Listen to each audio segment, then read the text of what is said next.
Well, we'll check sports. We'll start off with baseball first in games that were played yesterday. Taking a look at Major League Baseball, the American League East, the Tampa Bay Rays beat the Tigers 6-1. In other games involving the American League East, the Red Sox over the Astros 5-1. The Yankees over Baltimore 3-2. The Blue Jays fell to the Mariners 5-1. Now in the National League East, the Mets over the Cardinals 11-4. Where does that put everybody? Well, it puts everybody like this.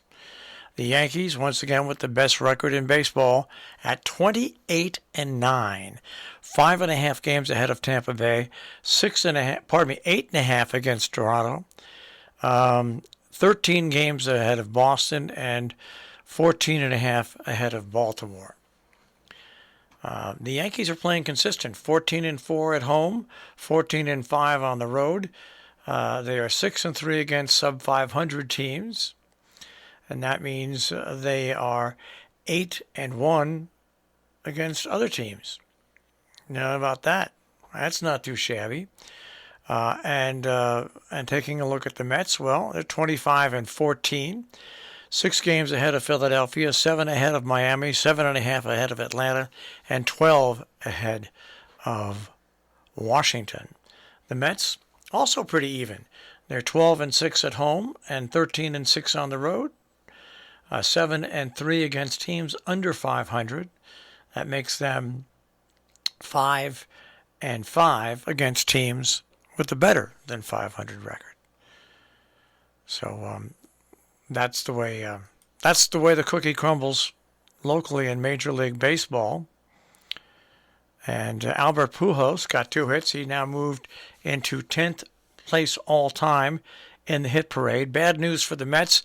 Scherzer is headed for an MRI due to left side discomfort. That's bad news. The Mets are built around the races. Losing one to injury is difficult. Losing both could once again lead the Mets to this horrible, horrible season. You just hope it doesn't happen, because the Mets are playing good right now. And you'd hate to see it all go for naught. For naught, I say. For naught. All right, taking a look at sports of other sorts. We'll go to the scoreboard. We'll start off with the NBA. And last night, Golden State defeated Dallas 112-87 in their game. Coming up today, the Celtics take on Miami. That is, I think, about at 8:30 tonight in the playoffs. All right. Taking a look at the National Hockey League, my Rangers fell to Carolina in overtime 2-1. Carolina leads that series 1-0. Calgary defeated Edmonton 9-6. Calgary leads that series 1-0. Wow.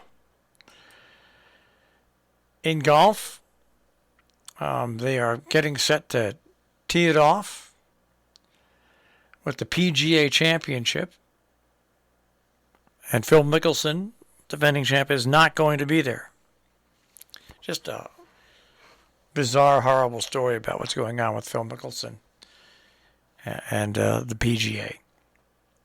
Really is very, very, very, very, very, very horrible to look at. Coming up this weekend in the USFL, the Bandits take on the Stars. The Panthers take on the Stallions on Saturday. On Sunday, the Maulers and Breakers play, and the Gamblers and Generals play. Gamblers are 1-4. The Generals are 4-1. So that's the way that looks. What else? I guess, I'm not ready to talk football yet, other than the fact that Deshaun Watson has sent an apology text message to his therapist, who cried after their session. Who is it really? Gosh. And the Giants co-owner, John Mara, is not happy with hosting a Monday night game during a Jewish holiday. The Giants played the Dallas Cowboys during this Jewish holiday in 1998. He's not happy with it. He told the New York Post he was unhappy the league scheduled the Giants' only Monday night football game for September 26, which falls in the middle of Rosh Hashanah, the Jewish New Year. Quote, I am well aware of that and not happy about it, end quote. Quoting here, I made my feelings known to the league as soon as I saw the schedule. We have always requested the league take the Jewish holiday days into consideration when formatting and formulating our schedule. I'm not sure why it happened this year.